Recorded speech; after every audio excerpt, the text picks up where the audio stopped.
Kani kediga Batisi TV, mat pidang pek yaki kubur baman kasni, belawan rasha pida ka Orange Nissan Loom Sopo near Fire Brigade Shillong, ringkat bat ka eco-friendly enterprise, ki plakot nagamenta ki jingdon kam hakasong, bat kara karong. Menteri Sarkar Bakmi yakatngat ka kot kakya kani ka jilla Meghalaya uba Alexander Elhek haka step jong ka arpsan trek mutabna jimmang arajar arpo ulale jingo yaki samla pule bat ki batrai shabar ka jilla ki bedang shuan pai na ki jilla ba pero jong kari India yaki balapansa menta haki quarantine center bakantop yakaba Hussein Jerome High Secondary School nang Mansong, Hussein Claret High Secondary School nang Mansong, Hussein Peter High Secondary School Maupat bat Hafid Formation Center kabaran harampai ki pajba hakasnong panthor umkra hakani kasngi nakalyang uba al hek ulai tho bakajing la yakando yakini ki basa haki quarantine center kalong kum shibanta ban aiman sim yaki bat ban tebnia ro yakajing long jingman kajakasa bat kakoi kakya jongki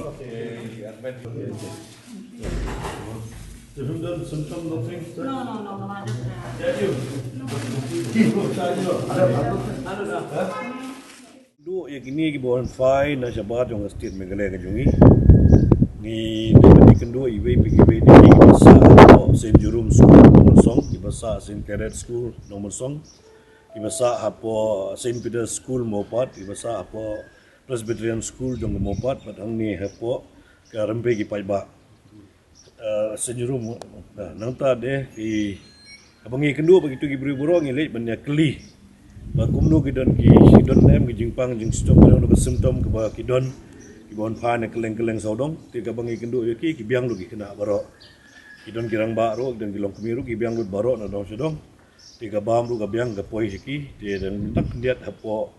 St Jerome kidon kam diat kini ki matres untuk ki biang matres ti na galiang jungi na sorka siang ban biang kidon kam baro ti na galiang bagi i bade galiang jong jingko jikia ka jongki i mana ko jing stom ting idon rakan ni padar badi pej yang ni rempe pai ba pada pure ba Joseph ni budai lagi